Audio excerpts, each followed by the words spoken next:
Ladies and gentlemen, this is actually sincere. We are very, very lucky today to have the opportunity to hear from a true legend and good person. Today's keynote presentation this morning, Don Mischer, of course, needs no introduction. Besides his 15 Emmy Awards, his 10 DGA Awards, probably countless other hardware that's on his mantle. You all probably know that in addition to Kennedy Center honors and presidential inaugurations, countless political conventions, award shows, and of course opening ceremonies, Don Mischer and Don Mischer Productions have produced them all, setting the bar, and quite frankly, what most people will tell you helped create the genre that we know today. I first met Mr. Don Mischer in 2000 as we were preparing for the 2002 Salt Lake City Olympics, whereas I was with NBC Sports Olympics, and he, of course, was producing the opening ceremony. It was my absolute privilege to work with him and his team. I will tell you on a personal note, because I don't get to use a microphone very often, that in the 2 years we were working together with him and his team, he quite frankly gave me the inspiration to move from sports to entertainment and sow my creative oats and look beyond what was in 30 Rockefeller Plaza at the time and look to the whole world of creativity and broadcasting and storytelling. So on a personal note, I like to think that he helped me with my career and/or life. Most people in the industry will tell you that, again, not only did he set the genre and help invent what we know today as multicam events and shows, standby tape, but he's also, as everyone will tell you, just a really, really good guy. Before we bring Mr. Mischer up, let's show you a little bit something we call video.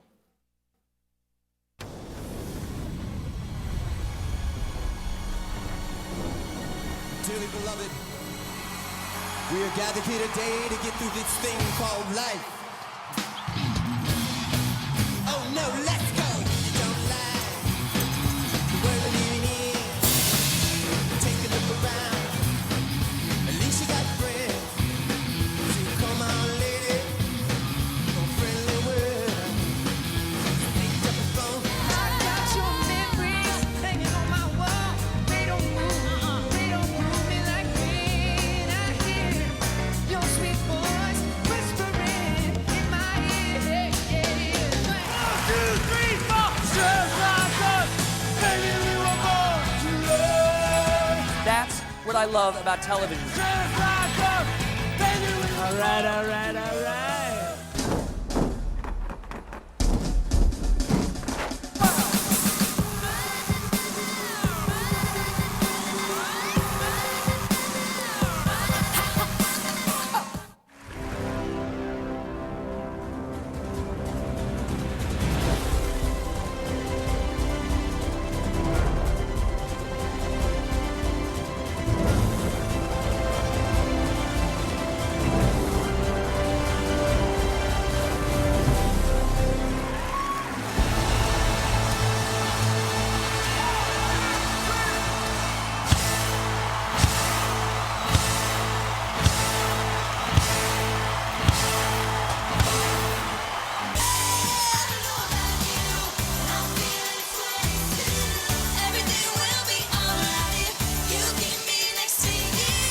Ladies and gentlemen, the one, the only, Eddie Murphy.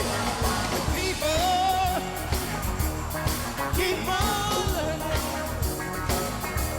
So here we are, because they thought it was important for Don to be honored by at least one woman, which apparently is what we count as. Yep. Come on up for the rising. Come on up, lay your heads in mine. Come on up for the rising. Come on up for the rising night.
is our pleasure and privilege to welcome Don Mischer.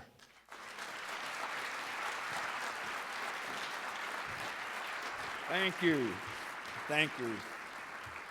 Thank you very much. I'm honored to be here, and I want to thank LA LiveTV LA. And this morning, I am going to share some experiences and some points of view and some opinions with you about a job that I really love, a job that I dreamed of having as a teenager growing up in Texas, and a job that I've been lucky enough to have supporting me for almost 45 years. So this morning, you're going to hear my points of view, my opinions. I just want you to know that I'm sure that I'm not right about everything, but this is just kind of the way that I see this wonderful business that I'm in. First off, live television, I don't think is for everyone. It is a high-risk business. There's intense pressure. You're rolling the dice every time you fade up from black. It's an adrenaline-pumping, exhilarating job that is not for the faint of heart. Those of us who love it have been called stress junkies. But I can tell you that there is no feeling like counting down to the Olympic World Ceremonies, and you are in the control room, and like up to like a minute before going on the air, there's all this crazy crosstalk and last minute yelling at each other and all this kind of stuff. And then when it's like 30 seconds to go on the air, it gets suddenly silent. And it's eerie. And the clock is ticking down, and it's 15 seconds. Then it's 10, 9, 8.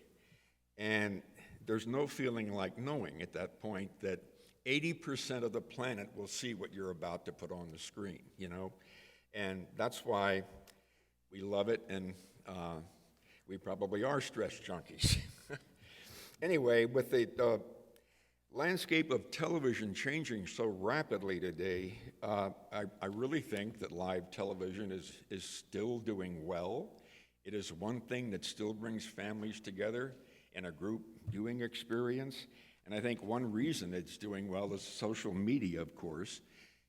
When the same show is being watched at the same time anywhere in the world, it can become a group experience, even if you're sitting alone in your kitchen, you know? The second screen, the social media, it enhances the viewing experience. You can chat with your friends. It makes it more fun. And what I really learned firsthand recently is how it drives up the ratings. For example, in 2012, we produced the Oscars. And we brought Angelina Jolie out to present an award. And she entered in this elegant black gown.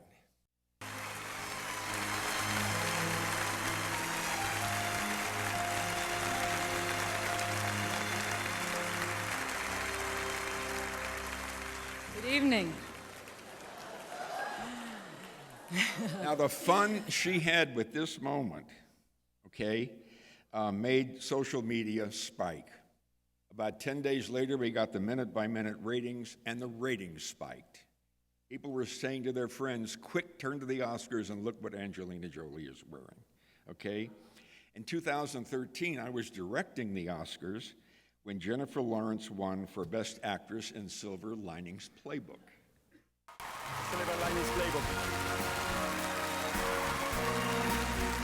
This is the first Academy Award and second nomination for Jennifer Lawrence. She was previously nominated in this category for Winter's Bone.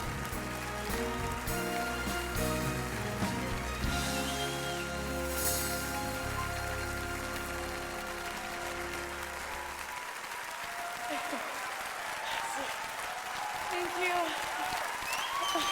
You guys are just standing up because you feel bad that I fell, and that's really embarrassing, but thank you. Yeah, I mean, everything.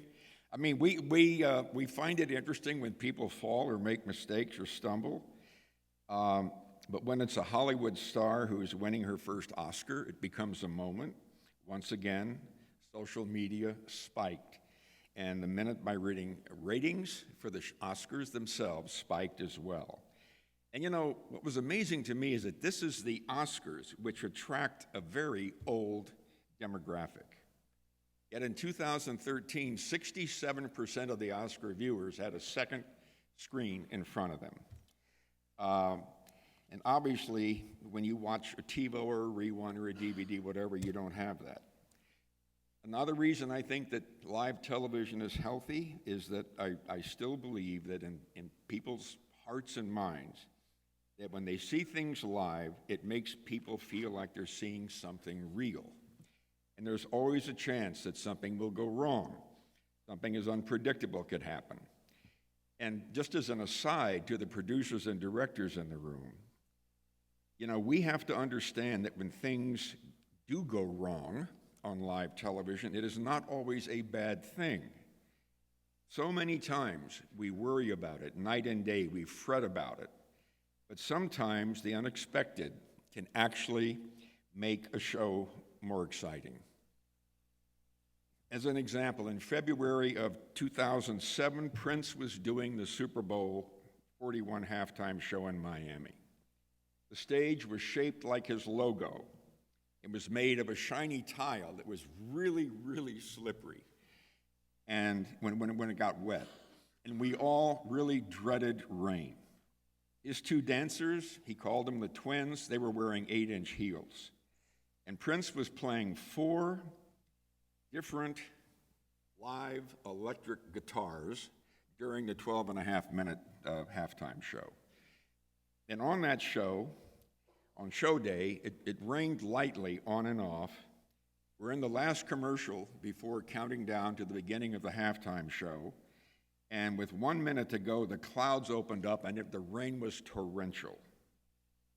So we go on the air, and I'm directing.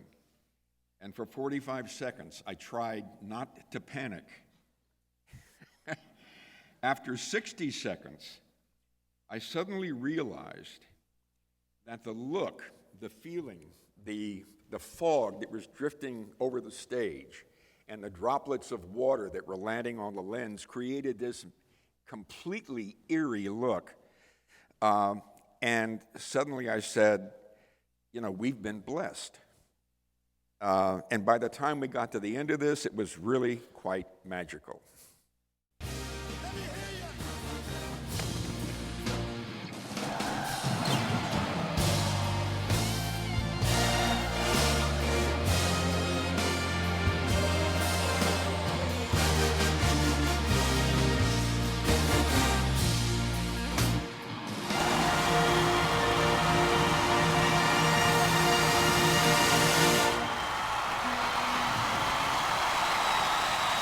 As producers of live television, sometimes I feel like we try to make our shows too smooth and too slick and too perfect.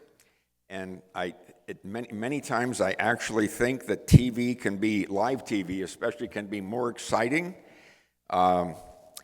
if viewers feel like the show is kind of on the edge of chaos, as if the producer and director are kind of on the verge of losing control.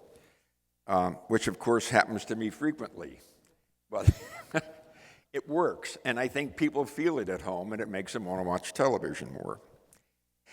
I was thinking about what to say today, and my wife Susan and I had just finished watching the final David Letterman show with his famous top 10 list, so I'm going to run through real quickly my top 10 list for producing and directing live television. So number 1, hire the best possible team.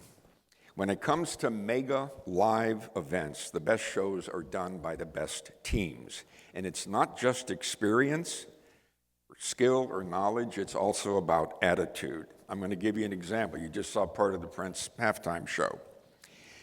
We had 600 volunteers rolling that stage out, and it was like in 38 pieces, and connecting it during the commercial break before the halftime show.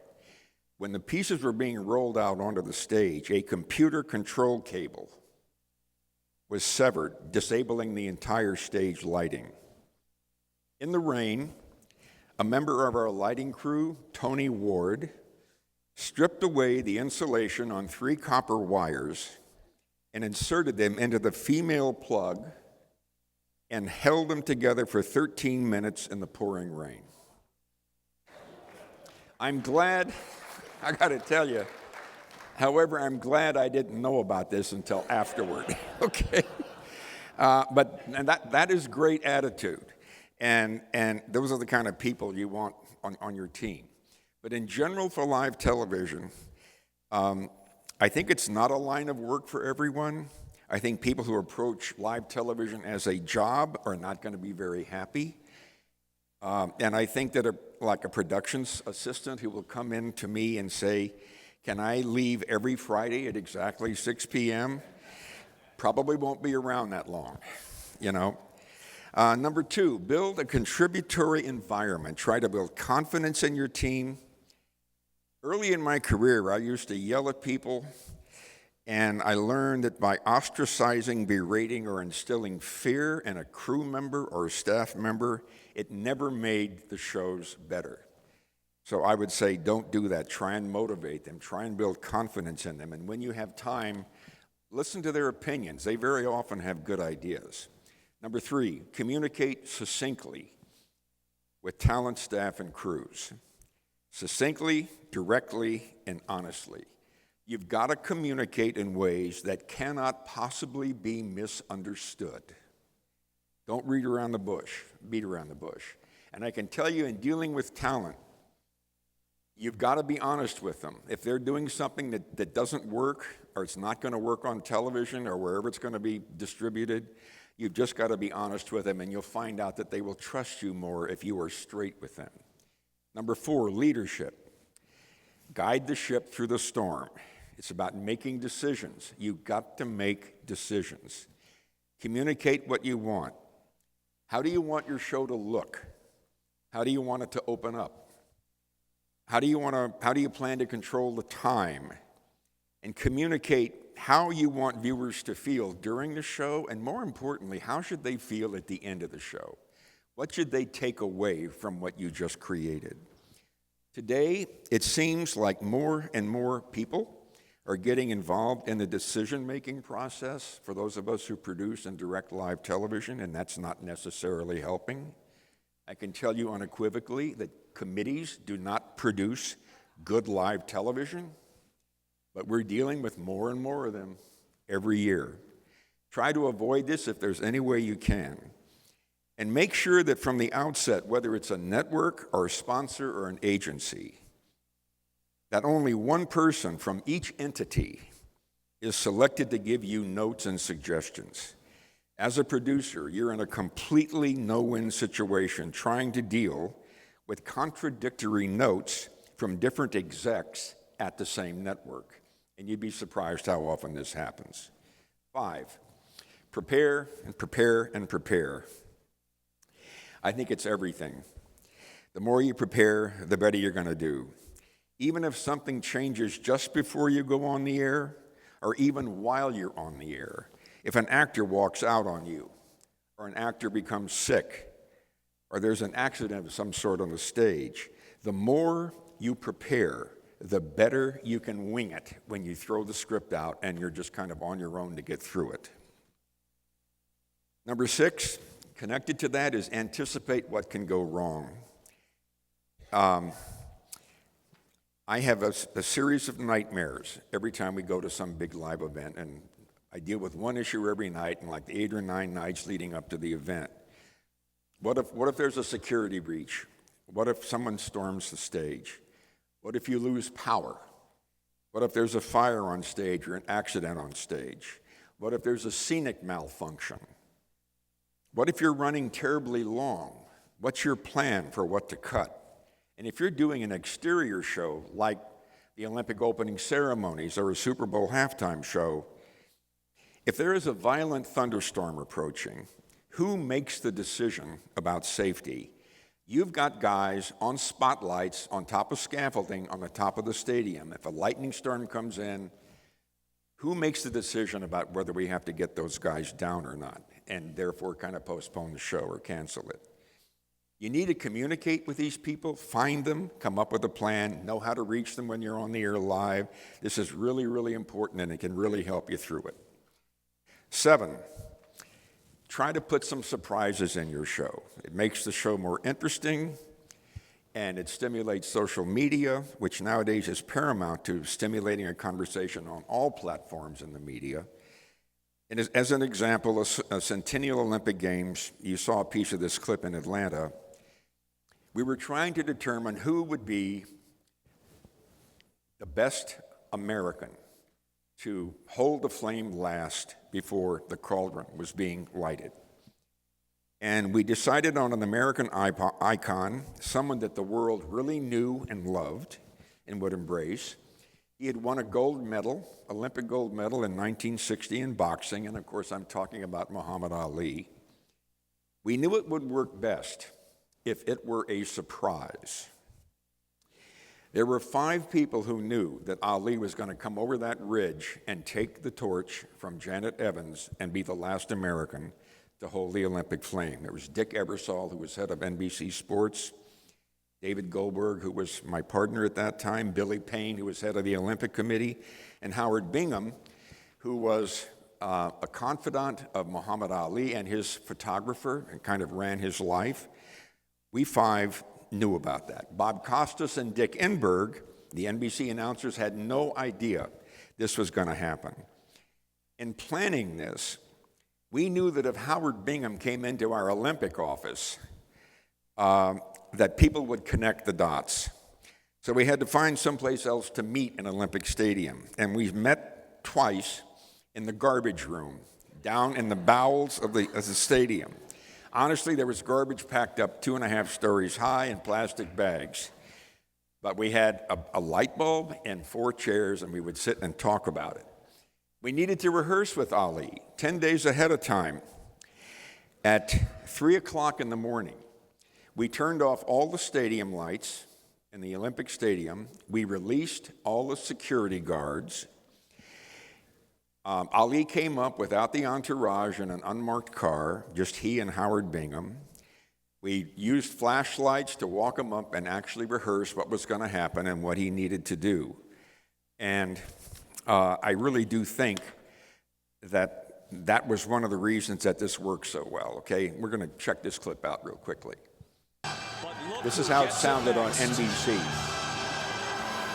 The greatest. Oh, my.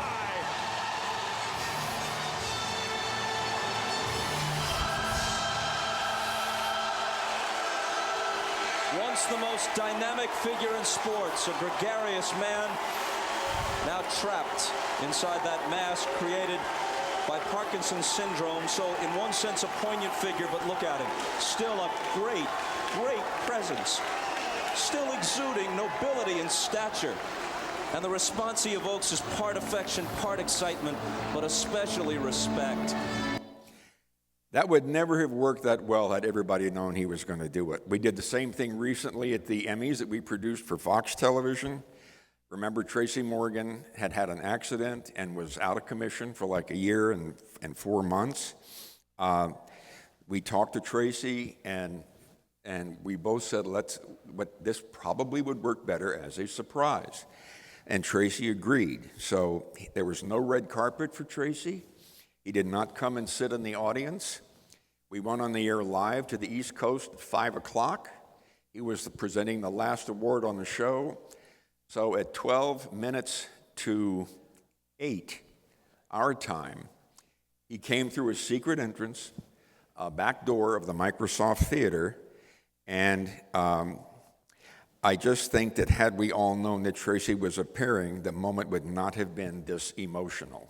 To present our final award of the evening, please welcome back to the stage for the first time in over a year, our good friend, Tracy Morgan.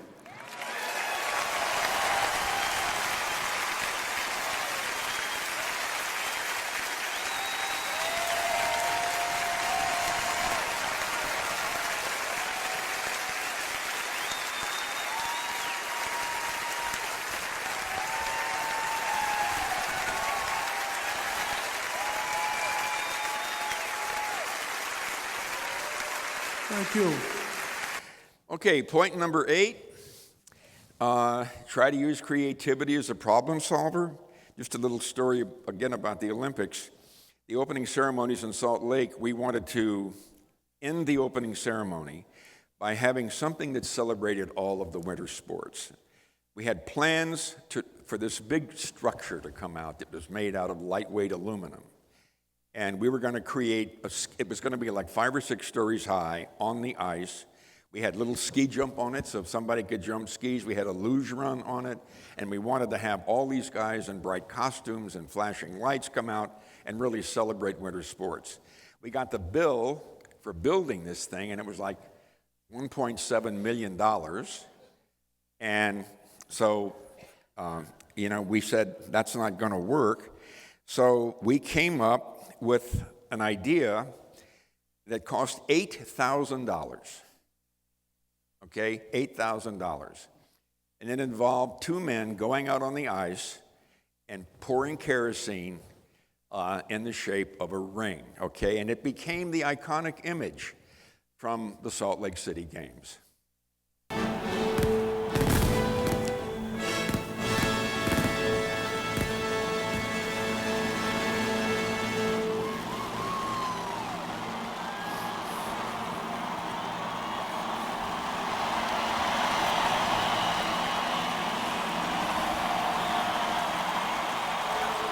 Okay, so spending more money is not always the solution, but try and use creativity to solve it. A couple more things. Be real careful not to make assumptions about things when you're doing live television. Double check it. In 2004, we produced the Democratic National Convention, and I was directing the event from that stack of cameras that's across from the podium, high up on that. Glenn Weiss was covering the event for television for the pool coverage. And it was Thursday, July 29th, 2004. That night, John Kerry was nominated to be the Democratic nominee for President of the United States. Okay? And as a finale, we had designed the traditional balloon drop that Americans are accustomed to seeing at this moment in a convention. I'm sitting up there in my little box, and there's a whole bunch of communication devices up there. We call them comms, which is short for intercom. Okay? The 2 most important were my private intercom to my staff and my crew. The second most important was a network intercom to what we called the network pool, and that's to all official news organizations, and there were hundreds of them. And when I was on the net pool, I carefully and quietly kept news organizations informed about what was going to be happening next. I knew that during the days leading up to the convention that CNN had gotten permission to put my voice on the air. But I assumed, okay, they are a news organization. I assumed that they were on the network pool intercom with all the other news organizations. Okay, well, after Kerry's speech, turns out they were not. Okay, after Kerry's speech, we had a problem. The balloons had been uploaded into the ceiling about 10 days earlier. They were in zip bags. The heat of the lights made the balloons expand, and the zip bags didn't work. The balloons were just locked up there. Check this out. Balloons, what's happening, balloons? There's not enough coming down. All balloons, where the hell? There's nothing falling. What the fuck are you guys doing up there?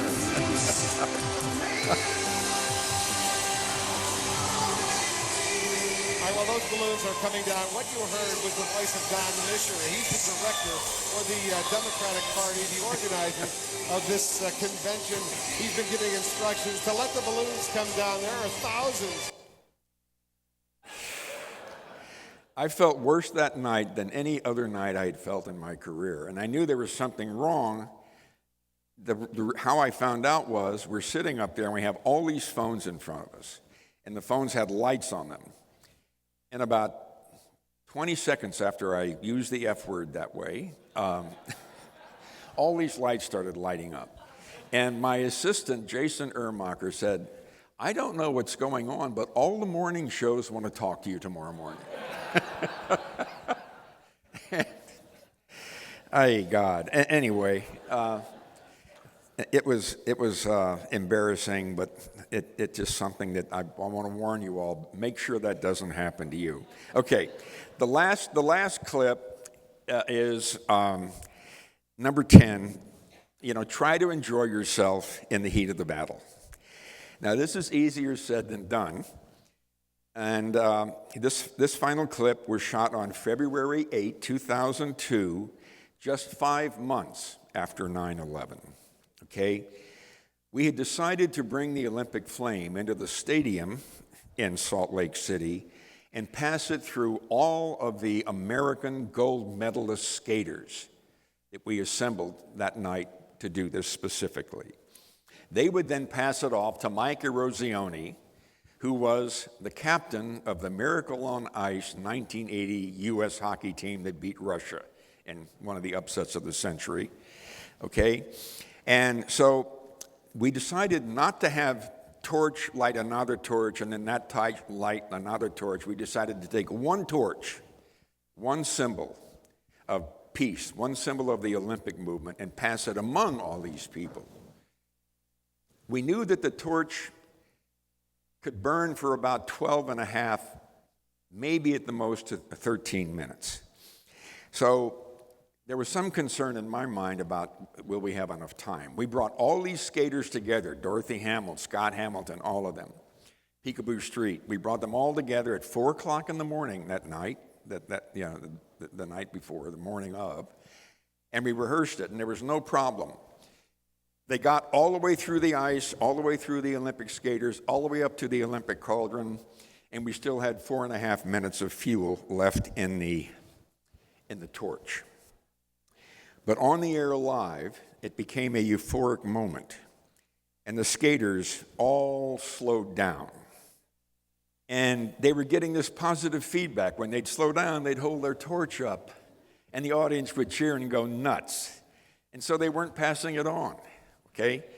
And all of a sudden, in the middle of this, I started to realize, this could be a disaster.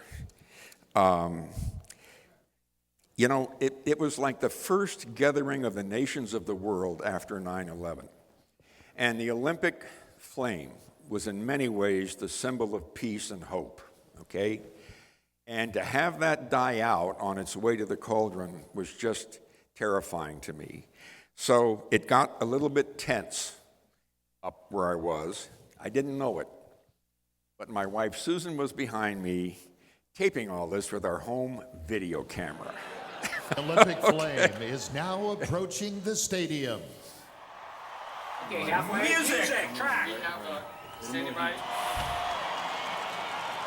Cue number 232. Music. Wait for my cue now. Wait for my cue. Stand by. How much music do I have left? 29. God damn it! Come on. Yes, it is. And go. And get him out there. Go. Get him out there. Go. Go. Go. Go. Move for Christ's sake. Down there, Ken Johnson, each Olympic gold medalist in skiing. Go, skate, goddammit, skate. Johnson. We have 110 left. 110. From 1988 through 1994, Bonnie became the most decorated U.S. speed skater with 6 medals. Can they go any slower? They're redefining speed skating. We didn't say which speed. Announce. Peekaboo Street and Cami Granado. Tell them to hustle up the damn aisle. Don't walk it. Get them to hustle. Somebody get them. At the top. How much time do they have left? We have 45 seconds. Get them out there. Hand it over to Mike, for Christ's sake. All on camera, honey.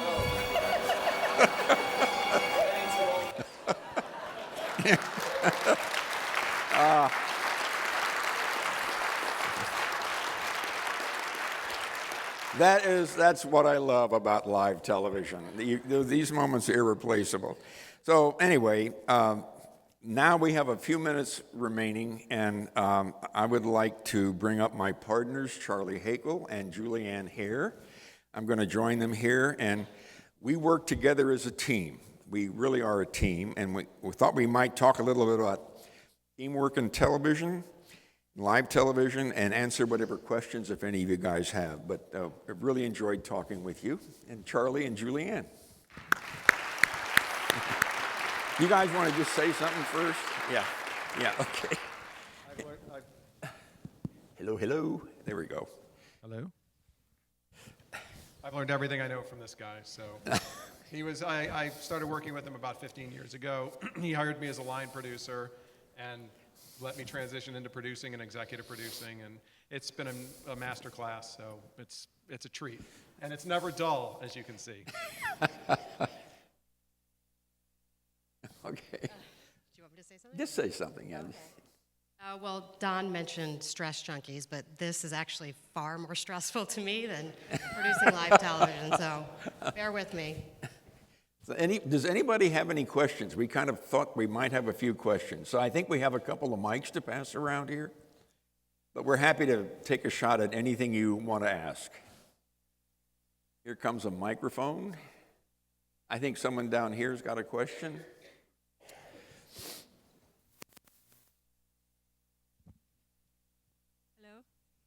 Testing. Can you open her mic, please? Thank you. I'm Taylor Whitney with Preserving the Past. And you mentioned being a young person, 13, in Texas. And I didn't quite understand the connection between being a child in Texas and how you became the producer that you are. Okay, I'm going to give you the short version of this. I grew up in San Antonio, played in a country band. Used to play on television shows. Every time I walked into a television studio, I got excited. I was at the University of Texas completing my master's degree, but I always had inside this urge to want to get into live television. And at that point, the Ford Foundation gave some grants nationally to encourage people. Believe it, they were actually paying people to get interested in television. We don't have that problem today. But, and so that's how I did it. And I got a job there, ultimately at Channel 9, which is the PBS station in Austin. And, you know, I was lucky, I think. And, you know, it's, again, as I mentioned earlier, you have to love this in order to put up with it. Anybody else? Sure. So was really pleased with your talk, obviously, as we all were, so thank you guys. And you mentioned quite a bit about social media, driving live TV and engagement, and all three of you, I'd be curious, how much are you monitoring social media while you're doing the show? How much are you thinking about how people can interact with the show? How has that changed over the last year or two? I missed a little part of that, did you? Yeah, go. You know, we have tried to expand each year in social media engagement and how we interact with social media and how we involve social media. We tend to now hire a social media producer just for our staff. What we find when we produce a show is that generally we've got a network involved, a client involved, and the production involved. We're all interested in social media, generally for different reasons. So we try, it's very hard to align all three typically, but we've been really fortunate. A couple of years ago, we had relaunched the Billboard Music Awards, and we had our social media producer reach out to, I think at the time, Tumblr and maybe Instagram and Twitter. And we had Tumblr, we made a deal with Tumblr, and it was, you know, involved promotion and everything, but we had them bring about 6 of their GIF artists in. And for the first time, they live GIF'd the show. And we had a few things happen that really kind of blew it up and spiked, and it was kind of notable.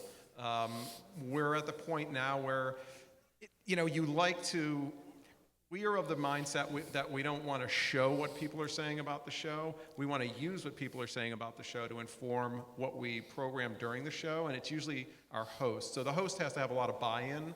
But if, you know, we've had discussions with Twitter where, you know, we want to put an analytics person with the host, at least the host writers, and say, here's what people are talking about. They thought this was funny.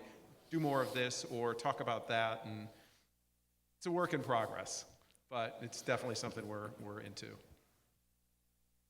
Right down here. A quick question also. What do you think makes for good talent?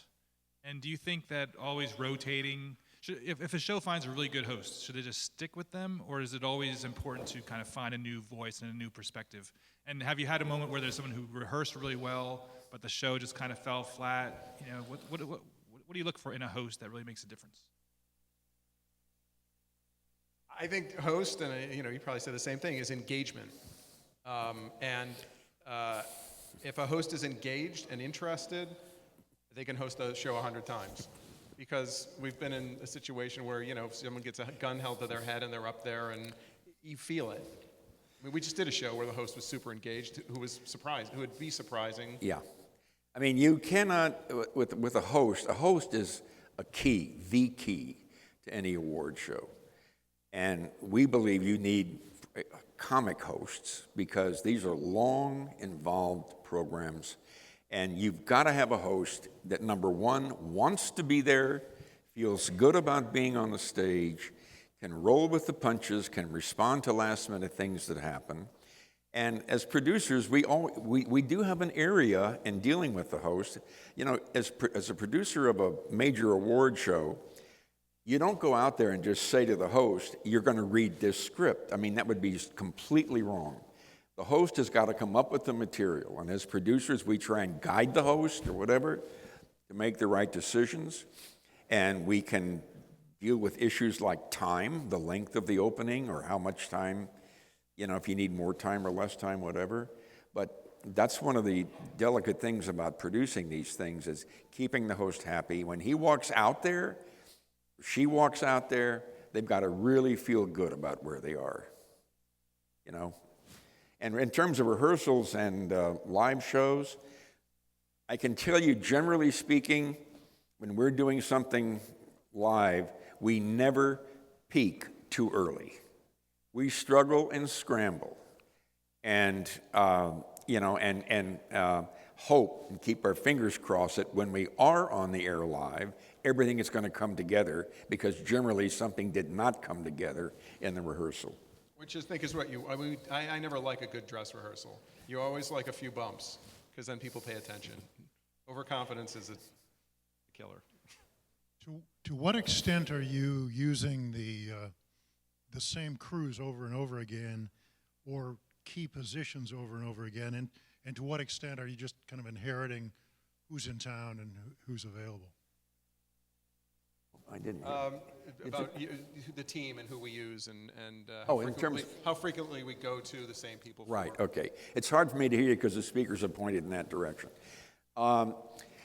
We are a small company, a boutique company.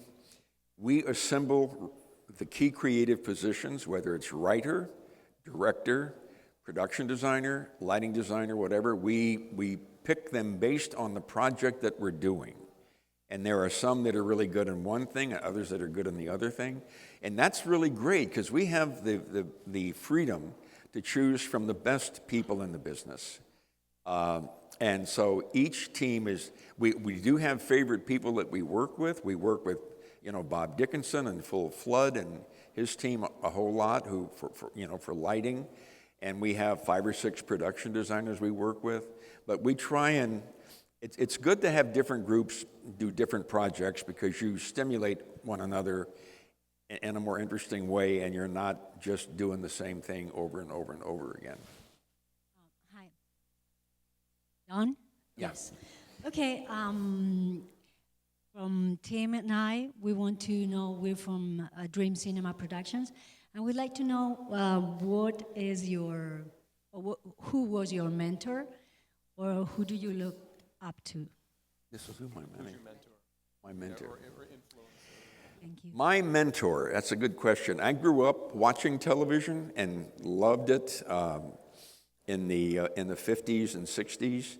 And in terms of directing, there was a gentleman named Dwight Hemian who really created amazing looks on television. He was, in terms of directing, he would certainly have been my mentor. Dramatically, there were directors and producers like George Schaefer. These are all names nobody in this room is going to know. But you get inspired by other people's good work as well. If I see something that some other director or producer does that's really good or really works emotionally, you know, you get inspired. You want to like emulate that. You want to learn from it. That's what's nice about the business. I mean, we learn from each other all the time, and we're not perfect. We make mistakes too. But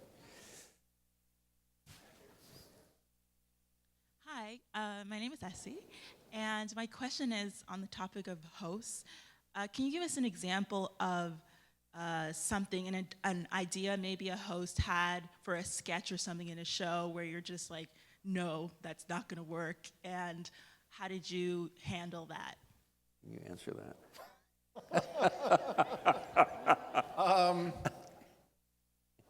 You know, dealing with a host sometimes is like being in a marriage. You have to pick your battles very carefully. And, you know, unless it's a disaster, well, I shouldn't say that.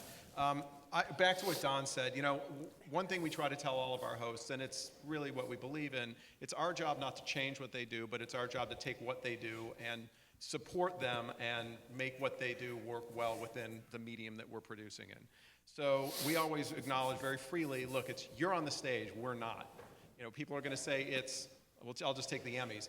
If Andy Samberg didn't do a great job, no one was going to say Don, Charlie, and Julianne didn't do a great job. It was going to be about him. So we're going to support the host as much as possible. I think what we do is we treat them in as respectful a way as we can, and if we really believe something isn't going to work, we will, as Don said earlier, just be straight and say, here is what we feel and why we feel it, and it's based on experience, and we're telling you in our heart of hearts, and then we have a dialogue. And if they insist on it, we probably nudge them a few more times. And we've been in this situation where we've really kind of pushed and pushed and pushed, and we reach a point where we say, all right, in the grand scheme of things, we've got to let them try it. And there have been several times when bits have been killed halfway through shows because they're not working or... But like Charlie said, you do pick your battles. I mean, for example, a few years back, we had a host on a show where we were doing the in memoriam package. And at the end of the in memoriam package, the host wanted us to fade up on him sitting next to Betty White. And the host, and when the thing was over, the host was going to turn to Betty and say, but you weren't in that, Betty. And we assumed that Betty White would have said, well, I'm not dead. And then the host was going to say, yes, you are. You know, and he thought that was funny. And I remember saying, Betty White is one of the most loved people in this town and in this industry. And I guarantee you, if you do this joke, you're going to be reading about it in the front page of the review the next day in the LA Times. And sometimes these guys kind of lose their point of view, you know. And so we pick those moments to go in when we really feel like it could be really bad if someone does something like that. But, you know, it is a delicate line you walk to keep them happy, comfortable, feel like it's reflecting their sense of humor. And very often we hire their writers to do it, you know, so it's a careful line you walk. One last question? Yeah, so the topic of 360 video or VR has come up in the past, and I was just wondering, have you guys toyed with the idea of doing anything to, you know, further enhance the involvement with the viewers and the engagement with the viewers, or what have you toyed with if it wasn't 360 video or virtual reality? You talking about VR? Is that the question? I just want it's a little muddy up here with the audio. Yeah, we've actually been noodling around with VR, but we haven't had the opportunity to actually do anything yet. Once I think it's easier to do live, real time. We're interested in it, but we've met with people. We've met with everyone from production companies to people who have. I guess have made menuing VR content a lot more interactive and a lot easier to deal with, but it hasn't gotten there yet, but we definitely like to take a little bit of a forward view on technology, so hopefully soon we'll get there. All right, excellent. We're going to end right there. Good. These folks will still be around for the rest of the day. Don, last questions? Sorry. I just want to say thank you to everybody. We had a good time this morning. It was fun. Thank you. Yeah.